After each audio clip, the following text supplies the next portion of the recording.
우리나라 속담에 도둑질을 해도 손발이 맞아야 한다는 말이 있습니다. 이는 무슨 일이든지 두 편에서 서로 뜻이 맞아야 이루어질 수 있다는 뜻입니다. 그런데 여기 손발이 안 맞아 곤욕을 치르고 있는 두 사람이 있습니다. 바로 클린스만과 정몽규 회장입니다. 벤투 감독 선임 때와 같은 과정으로 클린스만 감독을 선임했다는 정몽규의 말은 모두 거짓말이었습니다. 거짓말도 장단이 맞아야 하는데 정몽규 대한축구협회장은 해명은 클린스만에 의해 거짓으로 밝혀졌습니다. 당사자인 위르겐 클린스만 감독이 정당한 프로세스 없이 한국 축구대표팀 지휘봉을 잡았다고 인정했습니다. 독일 언론 슈피겔은 2023 카타르 아시안컵이 한창이던 지난달 21일 클린스만 감독을 심층 취재한 보도를 했습니다. 이들은 한국을 방문해 파주 축구대표팀 트레이닝 센터와 대표팀 평가전 등을 살폈고 미국 캘리포니아 클린스만 감독의 자택에서도 인터뷰한 내용을 다양하게 실었습니다. 클린스만 감독은 정몽규 협회장과의 인연부터 이야기했습니다. 지난 2017년 한국에서 열린 20세 이하 월드컵에 아들이 출전하면서 한국에서 만난 게 관계의 시작이었습니다. 그리고 2022년 국제축구연맹 카타르 월드컵 도중 VIP 구역에서 둘은 다시 만났습니다. 클린스만 감독은 당시 피파 기술연구그룹 일원으로 월드컵을 돌아보고 있었습니다.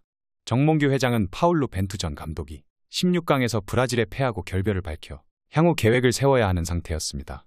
클린스만 감독은 정몽규 회장에서 코치를 찾고 있느냐고 장남삼아 말했습니다. 그러자 정몽규 회장이 진심이냐고 되물었다고 상황을 또렷하게 기억했습니다. 클린스만 감독이 말한 것처럼 인사치레의 농담조였지만 정몽규는 약속을 잡아 다음 날 도하의 한 호텔 카페에서 만났고 또 다시 선임 이야기를 나눴습니다. 클린스만 감독은 우리가 오랫동안 알고 지내서 그냥 한 말이니 너무 스트레스 받지 말고 흥미가 있으면 연락을 달라고 전했습니다. 정몽규 회장은 몇 주 뒤 클린스만 감독에게 직접 연락해 매우 관심이 있다고 화답했습니다. 클린스만 감독도 농담에서 모든 일이 시작됐다고 솔직하게 털어놨습니다.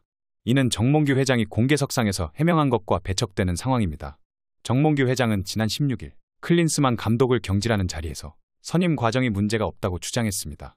그는 클린스만 감독 선임 과정에 대해 여러 오해가 있는 것 같고 벤투 감독 선임 당시와 같은 과정으로 진행했다고 항변했습니다. 그러면서 벤투 감독도 우선 순위 후보가 답을 미뤄 3순위로 결정했고 클린스만도 61명에서 23명으로 좁혀 최종 5명으로 우선 순위로 정했다고 강조했습니다.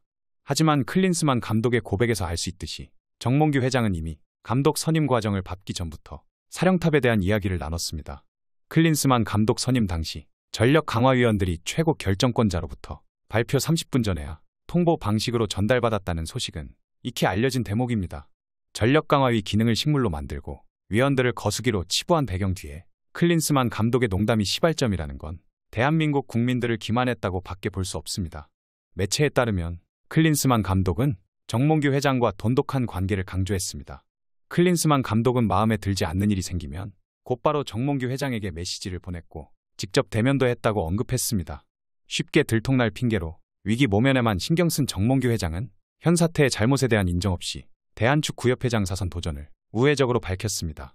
2013년부터 현재까지 3선으로 축구협회를 이끌고 있는 정몽규 회장은 단독 입후보한 AFC 집행위원 당선을 발판 삼아 계속해서 수장직을 이어가려고 하고 있습니다.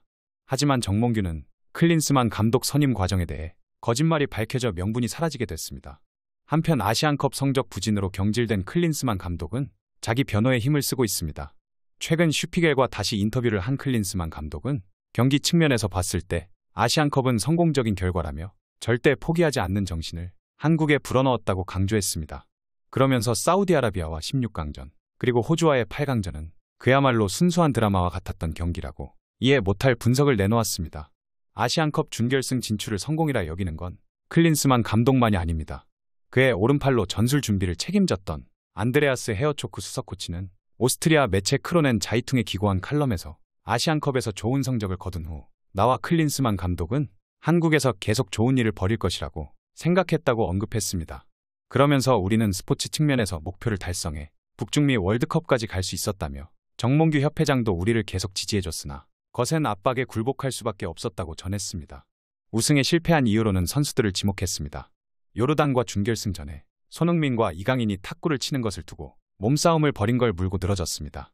선수들의 신경전이 내분으로 번지는 걸 관리하지 않고 방관했으면서도 4강을 앞두고 식당에서 벌어진 손흥민과 이강인의 감정적인 싸움이 결과에 영향을 미쳤다고 강조했습니다. 손흥민과 이강인이라는 톱스타들이 세대 갈등을 벌일 줄은 누구도 예상하지 못했다며 팀 정신에 영향을 미치는 싸움이었고 몇 달 동안 공들인 부분이 불과 몇 분 만에 무너졌다고 페인을 선수들에게 돌렸습니다. 이렇게 벤투 감독 선임 때와 같은 과정으로 클린스만 감독을 선임했다는 정몽규 대한축구협회장의 해명이 진실공방으로 번지고 있는 가운데 계약 기간을 다 채우지 못하고 경질된 위르겐 클린스만 전 한국대표팀 감독이 위약금은 다 챙겨간다는 소식입니다.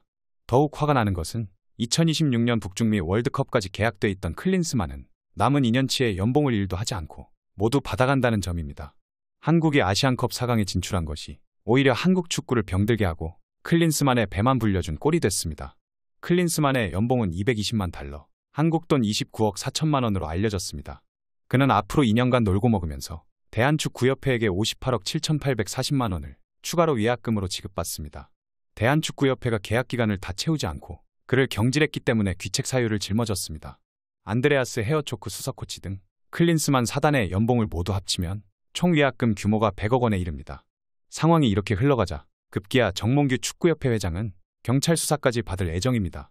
서울 종로경찰서는 서울경찰청에서 정몽규 회장의 강요와 업무방해 그리고 업무상 배임 등의 혐의 사건을 배당받아 수사에 착수했다고 밝혔습니다. 고발장에 따르면 서민민생대책위원회는 정몽규 회장이 클린스만 전 감독을 일방적으로 임명할 것 등을 강요해 협회 관계자들의 업무를 방해했습니다.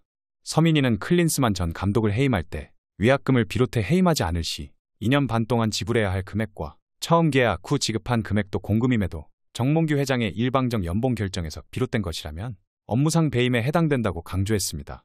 이뿐 아니라 클린스만 전 감독은 대한민국 축구 대표 감독을 수행함에 있어 아시안컵에서 대한민국 명예를 실추시킨 점에서 계약을 위반했다며 클린스만 전 감독이 위약금을 청구한다면 국민께 의견을 물어 클린스만 전 감독과 수석 코치를 상대로 손해배상을 청구할 것이라고 전했습니다. 경찰은 고발장 검토를 마친 뒤 서민위를 대상으로 고발인 조사를 실시할 방침입니다. 위기에 봉착한 사람은 정몽규뿐만이 아닙니다. 축구대표팀 내용의 중심에 선 이강인도 광고주로부터 손해배상 소송을 당할 경우 물어야 할 위약금 규모가 수십억 원에 달할 것으로 예상되고 있습니다. 광고업계에 따르면 아라치치킨은 자사 홈페이지에서 이강인의 광고 사진과 영상을 삭제했습니다. 최근 이강인의 하극상 논란으로 시작된 불매 운동의 여파로 보여지고 있습니다. 아라치치킨은 지난해 1월 이강인을 광고 모델로 발탁하고 홍보 전면에 내세워왔습니다. TV 광고와 SNS에서도 이강인을 활용했습니다. 지난해 12월에는 크리스마스를 맞아 이강인의 사진을 넣은 한정판 포장 박스를 선보이기도 했습니다. 업계에서는 아라치치킨이 이강인 광고비 등으로 5억 원 가량을 사용한 것으로 알려지고 있습니다. KT 또한 이강인을 둘러싼 논란에 촉각을 세우고 있습니다. KT는 전국 대리점과 판매점에 이강인의 포스터를 모두 철거하고 퇴근하라는 공지를 내리기도 했습니다. KT 측은 이강인의 포스터 철거는 구매 혜택 프로모션 종료에 따른 것이라면서도 이강인과 광고 및 후원 계약 종료 여부에 대해서는 다각적으로 검토 중이라고 밝혔습니다. 이강인을 FC 온라인 광고 모델로 발탁한 넥슨도 일부 유저의 항의로 몸살을 앓고 있는데 이벤트에 이강인을 형상화한 캐릭터를 쓰고 있어 단기간 이벤트를 종료하거나 모델을 교체하는 것은 어려워 보입니다. KT와 넥슨이 이강인에게 지급한 광고비는 10억 원 이상으로 알려졌습니다. 상황이 이런 가운데 이강인에 대한 3차 실체 폭로에도 눈길이 쏠리고 있습니다. 주먹 다짐과 고해 트롤에 이어 에이전시의 심부름까지 시켜놓고 계약 상황을 부정하고 있는 것으로 드러났습니다. 국가대표 축구선수 이강인 측은 국내 광고 마케팅 활동을 대행하던 에이전시 A사에 시리얼 심부름까지 시켰던 것으로 확인됐습니다. 이강인 측은 법적 분쟁 중인 A사가 국내 에이전시가 아니라고 주장하고 있지만 회의를 위해 스페인과 한국을 오가던 A사 직원에게 사적 심부름을 시킬 수 있었다는 점은 양측 관계가 안정적인 전속 계약 관계로 정립돼 있었다는 간접 증거가 될 수 있다는 게 법률 전문가들의 판단입니다. 국내 매체가 확보한 자료에 따르면 지난해 5월 말 이강인의 매니저 역할을 하고 있는 친누나 이정은을 만나기 위해 스페인 마요르카로 갔던 A사 직원은 한국에서 대용량 잭스초코 1.2kg 용량 2팩을 사서 전달했습니다. 물론 이 과정에서 스페인 출장이 예정된 A사 직원이 이강인 측에 현지에서 필요한 물품이 있는지를 확인했고 이에 누나 E씨가 이강인이 좋아하는 첵스초코를 요청했습니다. 마요르카 소속이던 당시 스페인 생활을 하던 이강인이 좋아하는 시리얼을 누나 E씨 요청으로 사들고 간 것입니다. 이강인은 한국에서도 매일 먹을 만큼 첵스초코를 좋아하는 것으로 전해졌습니다. 한편 A사와의 법적 분쟁을 먼저 언론에 알린 이강인 측은 12억 원 상당의 모델료로 국내 대형 게임사의 온라인 축구게임 광고 프로젝트를 진행했던 A사에 수수료로 50만 원을 제시했던 사실도 밝혀졌습니다. 하지만 A사와의 광고 마케팅 대행 계약 체결이 없었다는 주장과 달리 지난해 7월 파리 생제르맹 이적 직후에 일방적인 계약 해지 통보 이메일엔 구두 계약의 존재를 인정한 것도 확인됐습니다. 과연 까도 끝이 없는 이강인 사태가 언제까지 이어질지 귀추가 주목되고 있는데요. 제가 봤을 때 이강인의 인성은 그냥 나온 게 아닙니다. 항상 결과에는 원인이 있습니다. 인성이 없는 사람들이 유명해지면 그동안 억눌려 있던 마음속 결핍으로 인해 엄청난 갑질을 합니다. 이번 사태를 기회로 이강인과 그의 가족들이 근본을 되돌아보는 기회가 되길 바랍니다. 그리고 정몽규는 진짜 정신이 나간 것 같습니다. 대한민국 축구계를 이 지경으로 만들어 놓고 또 다시 축구협회 회장을 하겠다는데 정말 미치지 않고서야 어떻게 저럴 수 있는지 모르겠습니다. 제발 대한민국 국민들의 정신 건강을 위해 그 자리에서 제발 꺼져 주시길 바랍니다. 저는 개인적으로 대한민국 축구협회 회장은 손흥민 선수의 아버지인 손흥정 감독이 적임자라고 생각합니다. 손흥정 감독이라면 진짜로 사심없이 대한민국 축구계를 위해 온몸을 희생하실 분이라고 생각합니다. 교활한 정치인 같은 사람들이 하루빨리 축구계에서 없어지고 진정으로 대한민국 축구를 위하는 인물들이 협회를 이끌어 가길 응원합니다. 오늘 전해드릴 소식은 여기까지입니다. 페페TV 시청자 여러분은 어떻게 생각하세요? 페페TV는 여러분의 생각이 궁금합니다. 댓글로 여러분의 생각을 남겨주세요. 여러분 행복한 일은 매일 있습니다. 아무도 당신에게 상처 줄 자격이 없습니다. 다른 사람들이 아무렇게나 던지는 말에 상처받지 말고 오늘도 세상에서 가장 소중한 당신에게 잘해주기로 약속해요. 지난 시간 스트레스 받는 일도 많으셨을 테고 힘든 기억들도 있으셨을 텐데 행복하기 위해서 불행했던 기억들은 모두 의식적으로 버리고 좋은 기억들만 남기세요. 어떤 아쉬움이나 후회가 남는다면 그 또한 내일을 살아가게 하는 인생의 경험일 테니 너무 괴념치 마세요. 무엇보다 가장 소중한 건 바로 당신 자기 자신입니다. 소중한 당신을 한때의 부질없는 걱정과 고민들로 괴롭히지 마세요. 천천히 가더라도 포기하지 않는다면 언젠가는 도착할 수 있습니다. 어떤 속도로 걷던지 하물며 잠시 멈추더라도 항상 행복하기를, 가장 당신답게 살기를 응원하겠습니다.